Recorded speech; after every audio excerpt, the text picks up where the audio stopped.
Welcome to the final chapter of this year's Pride course. We're going to finally look at how we will transform pride into a useful force that will drive us towards success. This force we will call ambition. Now, ambition can be considered very similar to grandiosity in many cases. You know, his ambitions ruined him, or, you know, he was overly ambitious, whatever. We're going to be kind of redefining ambition to represent a very specific idea. And that idea is basically going to be the utilization of the energy that pride provides us, utilization of that prideful energy in the context of established humility and while using an accurate self-image. So I wrote out a quick compare and contrast list between what pride is and what humility is. And I think each of these have a very similar underlying source or energy that's driving them forward. But I think that pride is that energy manifested without humility, and pride is that energy manifested without the construct of a accurate self-image guiding it. So we're going to look at what happens when that energy is able to come to the surface, but in the context of humility and having the self-image guiding that energy and essentially channeling that energy in a productive direction. So I'm going to read this list because it's a long list. I didn't want to memorize the whole thing. So first of all, pride is vague, where ambition is specific. Here's a quote by Jordan Peterson that kind of goes along with this idea. If you make your criteria for success razor sharp, then you know every time that you screw up. But that's great because you can fix it. And that in part goes along with an idea that we'll go into later, which is creating a judge for yourself and saying, for example, every day I want to live up to this standard. And if you fail to live up to that standard, then you know, because there's a specific outline of what it is to be successful on any given day, and that's ambition. Pride, however, it's very vague. There's a general idea of how good you are and how successful you are on a daily basis, and you can't exactly track whether or not each day is successful or not, and thus your emotions can get involved and distort that much more easily. And that's part of why we use a habit tracker and some kind of journaling method in order to represent the accurate self-image.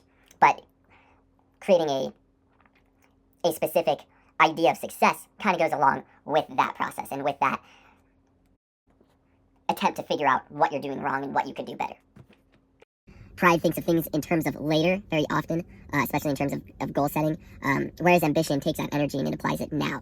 So I think we can think about that in the sense of you feel pride while you're working on some kind of a goal or something, and what pride will do is cause us to think about all of the ideas related to that goal in the context of what's later. Something that I've noticed in my life actually recently is while I'm learning things, I'll start to imagine all the things that I could learn, and then I'll be like reading a book, but while I'm reading, I'm thinking about learning this and learning that and the projects that could go into and all the rabbit holes I could go down. And I noticed using emotional awareness that feeling of pride kind of surfaces during that time. And it's taking my thoughts of the moment and it's bringing it out to a far off land, and I'm not focused in the now and using that energy in the moment in order to absorb whatever information I'm learning. So that's pretty interesting. Pride is intoxicating, whereas humility is sobering. And another way of saying that is that pride is inflating while ambition is consuming. So what I mean by that is that with pride it inflates the emotions, for one, although ambition has its roots in emotion to some degree. But when we're prideful, our emotions get inflated, our thinking becomes reflective of our emotions as opposed to the other way around. However, with ambition, what happens is these feelings start to arise, this kind of energy, this prideful energy comes to the surface.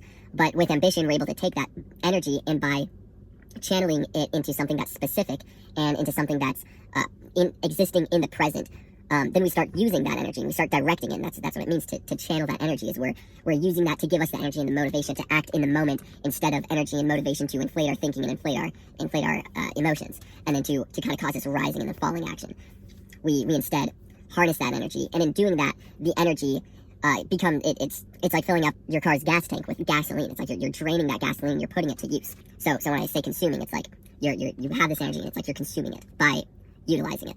Pride involves seeming to be, whereas humility involves being. Did I say humility again? I meant ambition. So pride involves seeming to be, whereas ambition means being.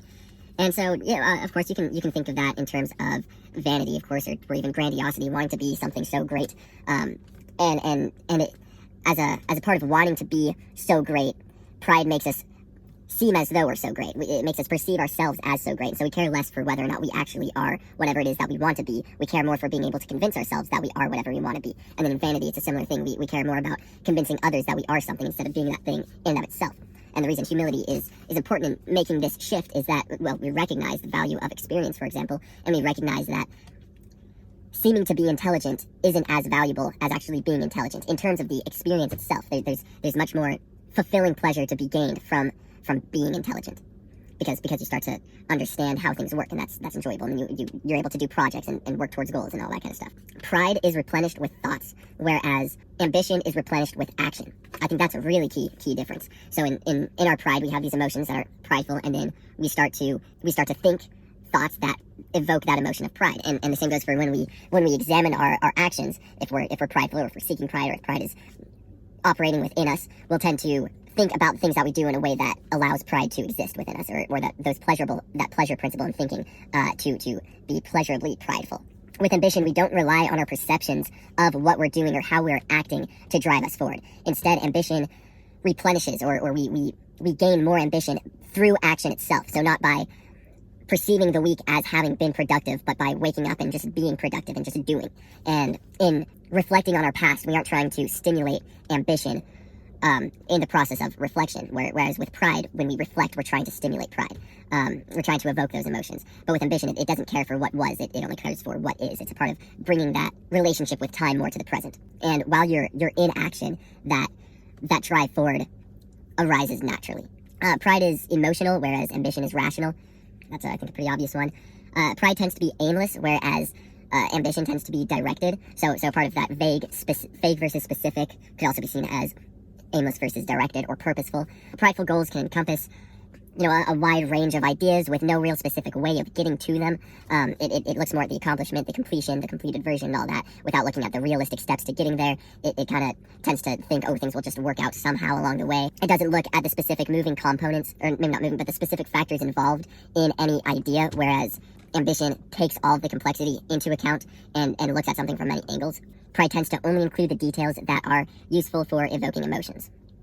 Pride also tends to be hasty. This is another thing that I've noticed in terms of how I go about learning, is when my ability to focus on what I'm learning in the moment and to read and comprehend what I just read tends to decrease when I start to get almost greedy with knowledge. And it's like, I have all these books, and it's like, I want to have all of that information in my head as soon as possible. So I just start racing through. And I think there's a big, overconsumption of knowledge that comes as a part of that, where we just want to be this smart, and so we want to bring that about as soon as possible, and so we don't care so much for the process of getting there as simply being there. And there's a touch of righteousness that goes with that, because it's knowledge, it's being more intelligent, it's technically a good thing to want, but it loses, and this is what ambition has, is it loses its patience. And so ambition also, in another sense, correcting your relationship with time, is that ambition is patient, and it's willing to let the process unfold as it should, and often that takes time. And so it's easy when you're really getting to reading and you want to gain more knowledge. It's easy to just crank out books back to back, especially when you pick up speed reading. And in a sense, you don't really ever digest all of that information, and then you never really put that information to use, because you're just blasting through all these books, and then you feel like, look at all that information that I have in my mind now. A more humble perspective, when you're looking at all of the information that you want to acquire and all the knowledge that's out there, is generally, and this is what I do, I have more books than I could read. And why I do that is because it continually reminds me of how little I know. And I look at that instead of, recently what it's caused me to do is get hasty and just want to consume as much information as I can, and it's made me impatient in a sense to be more intelligent.